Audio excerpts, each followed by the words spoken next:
Motor அடிச்சுட்டு யாவும் எல்லாம் போச்சு. நல்ல வேலை இப்பதான் யான் வந்திருக்கு. அங்க இருந்த லேசா அசந்து உறங்கிட்டேன். என்னடா மோட்டர் ஓடிச்சுடுங்க யாரு படம் வந்து பார்த்தா நான் தான் போட்டிருக்கேன். நல்ல வேலை கிணத்துல தண்ணி கிடைச்சதுன்னா மோட்டர் போனா புகையால போயிருக்கும். அதுக்கு முன்னாடி வந்துட்டேன். தாத்தா எங்க குளிக்கலாமா? நல்ல தண்ணி பாய்ச்சத்தை போட்டுறேன். நான் கொஞ்சம் குளிக்கலாம்னு வந்திருக்கேன் பக்கத்தூர். நான் குளிக்கிட்டா தாத்தா? அங்கெல்லாம் குளிக்க முடியாதுப்பா. கிணத்துல தண்ணி இல்ல. மோட்டர் நிப்பாட்டின விடிய காலத்துல இருந்து மோட்டர் ஓடிட்டா எனக்கு தண்ணி சுருங்கி மோட்டர் நிப்பாட்டு நேரத்துல இருந்து குளிக்கட்டான்னு வந்து கேட்க. பக்கத்தூர் எந்த ஊர் உனக்கு? எல்லாம் பக்கத்துல அந்த புளியங்காடு. சரி இந்த வழியை போனேன்னா வெயில் வேலை ரொம்ப அடிக்கும். ஒரு குளியல் போட்டா நல்லா இருக்கும். மோட்டர்ல தண்ணி வேற உள்ளதா கிணறு தண்ணி நல்லா குளிர்ந்தால இருக்கும் குளிக்கிறதுக்கு. அதான் குளிச்சுட்டு போலாமன்னு வந்தேன். குளிக்கிட்ட தாத்தா செத்தி நேரத்துல குளிச்சிருவேன். தம்பி கிணத்துல ரொம்ப குறையலாம் தண்ணி கிடக்கு. எப்பனாலும் மோட்டர் நிப்பாட்டுவேன். அதனால நீ சட்டு பண்ணு குளிச்சுட்டு தூரம் எரிச்சு வரணும். சும்மா கிணத்து தண்ணி நல்லா இருக்கு அதுலயே உட்காந்துட்டு இருக்காது. சரி நான் செத்தி நேரத்தை குளிச்சு தூரம் எரிஞ்சிருவேன்.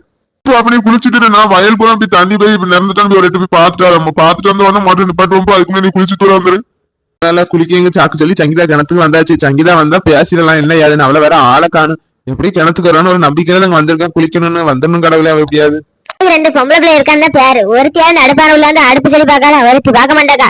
அந்தந்த வேலை அந்தந்த ஆளை கிடக்கு. எல்லா வேலையும் நான் ஒருத்தியாரும் செய்ய வேண்டியதாக. நான் ஒருத்தி எந்த வேலையெல்லாம் செய்யட்டும். கொஞ்சம் ஒத்தாசா இருந்தாலும் எனக்கு கொஞ்சம் லேசா இருக்கும். கேட்டா ஒண்ணுக்கு ரெண்டு பொட்டை பிள்ளை இருக்கான்னு தான் பேரு. ஒண்ணுக்கு ஆமாண்டால மாமியாட்டுல போய் என்னதான் இவ்வளவு போய் காலம் கழிக்க வரானே தெரியல.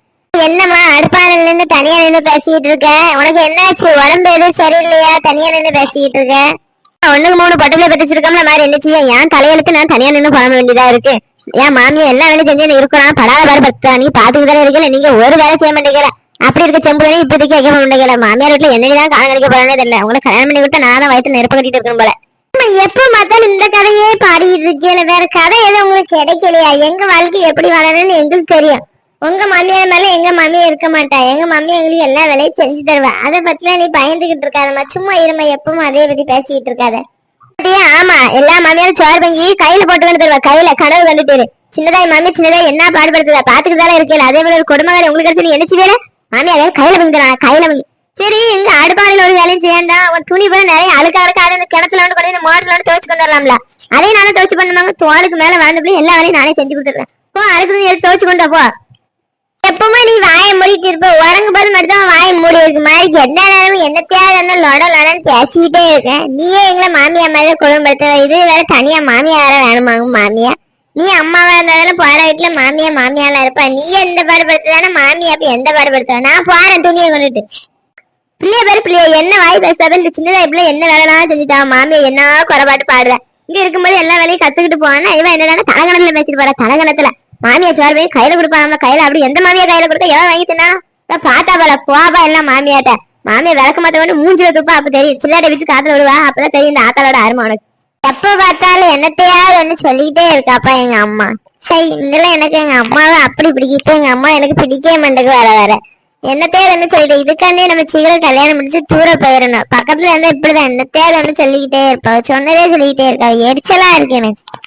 என்ன சங்கீதா எங்க கிளம்பிட்ட? பக்கெட்ல துணி அள்ளிட்டு ஒரு நாள் துணி துவைக்க மாட்டேன். அவங்க அம்மா தான் துவைச்சு போடுது இல்ல. நீ பக்கெட்டு கைமா நிக்கிய எங்க போறதுக்கு துணி துவைக்க போதுக்கா? எப்படிப்பா இவ்வளவு நீ அம்மா கூட இருந்த?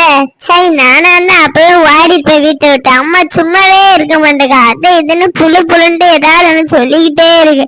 உனக்கு வேற பொண்ணாவ கிடைக்கல. அம்மா அப்படி கல்யாணம் பண்ணிருக்க போய் என்ன செய்ய? வீட்டுல இருந்து என்னத்தையும் ஒண்ணு சொல்லிக்கிட்டே இருக்கு. நான் போறேன் துணி துவைக்க. கிணத்துக்கு போறேன்.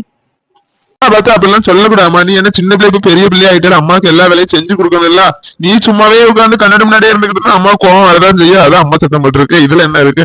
சரி கிணத்துல மோட்டர் வருதா தாத்தாங்கள நிக்கு போ துணி வச்சுட்டு வா. சரிப்பா நீ என்னதான் அம்மா விட்டு கொடுத்துருக்க. நீ எப்படி அம்மா தான் சப்போர்ட் பண்ணி பேசுறேன் நல்லாவே தெரியும். சரி நான் துணியெல்லாம் துவைச்சிட்டு வரேன். சரி போனமா துவச்சமா வந்தமான்னு இருக்கணும். அங்க தண்ணியில கலந்து குளிச்சா அப்படி ஆடுனா இப்படி ஆடலாம் சொல்லக்கூடாது. போனமா வந்தமான்னு இருக்கணும். நேரம் வேற பொழுதாயிட்டு சீக்கிரம் வரணும். அப்புறம் நிறைய துணி இருக்கு அங்கே துவச்சிட்டு இருக்கேன்னு இருக்காது. நீ தாத்தா சீக்கிரம் வந்துருக்க வீட்டுக்கு. சரிப்பா அம்மாவுக்கு வேற நீ வேற புழுன்னு இருக்காத. நான் சீக்கிரம் வந்துருவேன். ஏன்னா சின்ன பிள்ளைய தண்ணியில கிடந்து விளையாடுறதுக்கு துவைச்சனா சீக்கிரம் வந்துடுவேன் வீட்டுக்கு.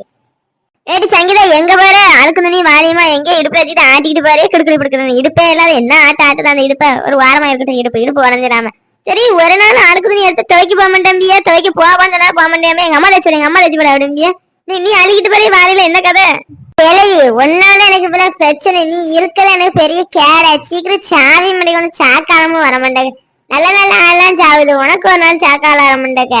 என்ன செய்ய ஒண்ணு அழுக்கு துணியாடக்கன்னு துணி துவைக்க அள்ளிட்டு போன நானே கோவத்துல அள்ளிட்டு போறேன். எங்க அம்மா துவைச்சு போட மாட்டேன்னு இவன் என்னடானா இடுப்பு கிடுக்கிடு பிடிக்கிற ஆடிட்டு போறான். கிடுக்கிடு கீழே தள்ளி விட்டா எந்திக்க மாட்டேன். கிளவி ஏன் சண்டைக்கார கிளவி. எனக்கு நீயே சொல்ற, எனக்கு என் மாமலா கஞ்சி ஊத்துதான். என்னமோ இவ வளர்ச்சி எனக்கு கஞ்சி ஊத்துன மாதிரி என்ன சொல்ல பேர் சாக்கால நடக்குது. சாக்கானா நல்ல புது புது துணியா போட்டு மினிக்கிட்டு துவைக்க மேல் வலிக்கு போல மேல கறி வலிச்ச பொம்பளையா இருப்பா போலப்பா. அதை துணியை தச்சுப்பா. என்ன ஜாவத்துக்காலவே என்ன நானே இவ்வளவு துணி இருக்கு எப்படா துவைச்சு வீட்டுக்கு வர துணியெல்லாம் துவைச்செடுக்கணும்னு என் முதுகெல்லாம் உடஞ்சி போமே நானே கவலையில போறேன். இந்த கிளவி என்னடானா கிடுக்கிட்டு ஆட்டிக்கிட்டே சொல்லிட்டு போறாளே. இந்த கிளவிய மூலம் போட்டதில்ல. இந்த கிளவி இருக்க நமக்கு கேட. நம்ம அப்படியே சும்மா இருக்கடாம மாப்பிள்ள பாரு உசு பேத்திட்டு இருக்கா. உசு பேத்தி நானே கொஞ்ச நாள் போனேன் காதல சொல்லி கல்யாணத்தை ரெடி பண்ண பார்த்தா அதுக்கு இந்த கிளவி காரியத்தை கெடுத்துவா போல. முதல்ல இந்த கிளவிய கொண்டாதான் எனக்கு நிம்மதி. ஏ அப்பா என்ன தண்ணி விடுது இந்த மோட்டர்ல. தண்ணியை பார்த்தாலே குளிக்கணும் போல ஆசையா வருது. அதான் அப்பா சொல்லிட்டு இருக்காரு தண்ணியில ரொம்ப நேரம் விளையாடாத துணி துவச்சமா வந்தமான்னு. ஆசையா இருக்க தண்ணிய பார்த்ததும் சரி துவைச்சிட்டு பொறுமையா குளிச்சுட்டு வீட்டுக்கு போவோம். ஓய் சங்கீதா, ஏங்க எப்படி இருக்கீங்க? நல்லா இருக்கீங்க. எங்க தோட்டத்துக்கு எப்படி இருந்தீங்க நீங்க? உங்களை பார்க்கணும்னு எத்தனை நாள் நினைச்சுக்கிட்டே இருந்தேன் தெரியுமா? ரொம்ப கஷ்டமாயிட்டு உங்களை பார்க்காம எனக்கு. நல்லா இருக்க. நீ எப்படி இருக்க? எதுக்கு அழுது அல்லாத? அதை நம்ம ரெண்டு பேரும் சந்திச்சு பேசலாம். அப்படியே அழுதுகிட்டு இருக்க. உன்ன பாக்கணும்னு எனக்கு நினைப்பு வந்துட்டு. அதுதான் உங்க தோட்டத்தை கஷ்டப்பட்டு தேடி பிடிச்சி வந்திருக்கேன். உங்க தாத்தா வேறங்க நின்னாரு. நான் குளிக்கணும் அப்படி இப்படின்னு போய் சொல்லி பக்கத்து ஊருன்னு சொல்லி கொஞ்ச நேரம் வெயிட் பண்ணிட்டே இருந்தேன். நீ வருவியா வரமானியா தெரியல. நல்ல நீ வந்துட்டு. அல்லாத எனக்கு ரொம்ப கஷ்டமா இருக்கு. எங்க வீட்டுல இருந்து எப்பதான் என்ன பொண்ணுக்கு அப்ப எங்க வீட்டுல ரொம்ப தீவிரமா மாப்பிள்ளை தேடுறாங்க. எங்க அக்கா வேற காப்பு கட்டி அவங்க வீட்டுக்கு அனுப்ப போறாங்க. எங்க மச்சான் வேற நாலு குறிச்சிக்கு போறாராம் காப்பு கட்டுறதுக்கு. அடுத்து ஏன் கல்யாணம் தான் மாப்பிள்ளை வீட்டுக்காரன் வந்துகிட்டே இருக்கேன். எனக்கு ரொம்ப பயமா இருக்கு. நீ எப்ப வந்து பொண்ணு கேப்ப எங்க வீட்டுல வந்து எங்க வேற யாருக்கா கல்யாணம் பண்ணி கொடுக்க போறாங்க.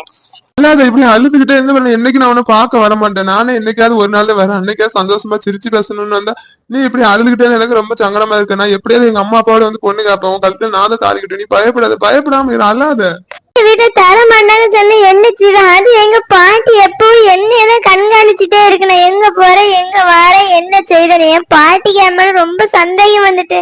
என் பாட்டிக்கு உன்னை பிடிக்காம போயிட்டு நீ என்ன செய்வேன்? எங்க பாட்டி தாத்தாக்கு பிடிச்சது எங்க அப்பா சரின்னு சொல்லுங்க கல்யாணத்துக்கு. என்ன செய்ய போற நீ? எனக்கு நினைச்சாலே பயமா இருக்கு. நான் வந்து உங்க வீட்டுல வந்து பேசி பாக்குறேன். பொண்ணு தரலன்னு சொல்லிட்டாங்கன்னு நான் என் ஃப்ரெண்ட்ஸ் எல்லாம் சொல்லி வச்சிருக்கேன். நம்ம ரெண்டு பேரும் ஊரை விட்டு ஓடி போய் கல்யாணம் பண்ணிக்கிடலாம். கல்யாணம் பண்ண நம்ம ரெண்டு பேரும் யாராலையும் பிரிக்க முடியாது. அதுக்குள்ள சும்மா உட்காந்து அழுதுகிட்டு இருக்கு. அதெல்லாம் ஒண்ணும் ஆகுது. நம்ம பாத்துக்கலாம். பயப்படாத. உனக்கு நான் தைரியம் கொடுக்கணும்னு நான் உங்க தோட்டத்துக்கே வந்திருக்கேன். உன்னை பார்த்து பேசணும். நீ பயப்படாம இரு. நான் இருக்கேன் உனக்கு. நீ இதே சொல்லுவேன் வந்து பொண்ணு கேக்குறேன். ஒரு நாளாவது எங்க வீட்டுக்கு வந்திருக்கேன். எங்க வீட்டுக்கு வந்தாதானே எங்க வீட்டுல உள்ளவங்களை பத்தி உனக்கு தெரியும். நீ வரவே மாட்டேங்க எங்க வீட்டுக்கு. உனக்கு என்னன்னு இப்படியே சொல்லிட்டு நம்ம காலத்தை கழிச்சிட்டு போயிடலாம் நீ நினைச்சுக்கிட்டு இருக்கி. அப்பெல்லாம் விட மாட்டாங்க. என்ன வேற யாருக்காவது கல்யாணம் பண்ணி வைக்க போறாங்க. வேற யாராவது என் கழுத்து தாலி கட்டான் நான் உயிரோட இருக்க மாட்டேன். செத்துருவேன். சங்கீதா நீ சொன்னதே சொல்லிட்டு இருக்கேன். நான் உனக்கு புரியல நான் சொல்றது. ரெண்டு பேரும் வீட்லயும் கஷ்டம் இருக்கதா செய்யுது. அது நம்மள கொஞ்சம் பொறுத்து இருக்கணும். நீ அவசரப்படுத்த மாதிரி நானும் அவசரப்பட கல்யாணம் நடக்காது. வேற யாருக்காவது உனக்கு வேற ஒரு பையனை பார்த்து எனக்கு வேற ஒரு பொண்ணை பார்த்து அப்படி தனித்தனியா கல்யாணம் பண்ணி வச்சிருக்காங்க. நம்ம ரெண்டு பேரும் ஒண்ணு சேரணும். நம்ம தான் கொஞ்சம் கஷ்டப்பட்டு ஒண்ணு சேரணும். நீ அது இல்லாம சும்மா இப்படி அழுதுகிட்டே இருந்தா சரியாயிரும். உன்னை பார்த்து பேசணும்னு நான் இவ்வளவு தூரம் வந்திருக்கேன். சரி ரொம்ப நேரம் நின்று பேச முடியாது. உங்க தாத்தா அங்க வயலுக்கு தண்ணி பார்க்க போயிருக்காரு. வயல் எல்லா இடக்கும் தண்ணி போயிட்டா போகலன்ட்டு அவர் வந்துருவாரு. சரி நான் வீட்டுக்கு போயிட்டு வரேன். நீ தைரியமா இரு. பார்த்து போயிட்டு உன்னை நம்பிதான் இருக்கேன். என்ன கை விட்டுறாத. இல்ல விட மாட்டேன் செல்லம். பயப்படாத. நான் போயிட்டு வரேன். சங்கீதா நீ எப்போ வந்த துணி துவைக்க? இப்ப வந்தே முந்தியாட்டியா? இங்க ஒரு பையன் குளிச்சிட்டு இருந்தா அந்த போய் போயிட்டானா இருக்கானா? உளறிட்டு இருக்கேன். நான் வரும்போது இங்க ஒரு பையலுங்கானே ஒரு ஆளைங்கானே. நீ எங்கம்மா நீ வீட்டுக்கு போயிட்டியா? நீ இப்பதாங்க வாடகை கிணத்துக்கு அப்பா சொல்லிச்சு தாத்தா கிணத்துல போய் துணி வச்சுட்டு வாங்கி வச்சு நான் வந்து எவ்வளவு நேரம் ஆச்சு உன ஆளை காணும். வயலுக்கு எல்லாம் தண்ணி போயிட்டு பார்க்க போனேன். வயல் எல்லா இடமும் தண்ணி பண்ணாதால அடுத்த வயலுக்கு தண்ணியை விளவலாம். ஒரு அரை குறைமா பாய்ச்சி போட்டு அது வாடியில போகும் அப்படின்னு வயலுக்கு ஒரு 8 பார்த்து பார்த்துட்டு வந்தேன். துணி தைக்கணும் அந்த சீக்கிரம் துணி தவிர மோட்டர் வேற நிப்பாட்டு. தண்ணி வேற இல்லை கிணத்துல.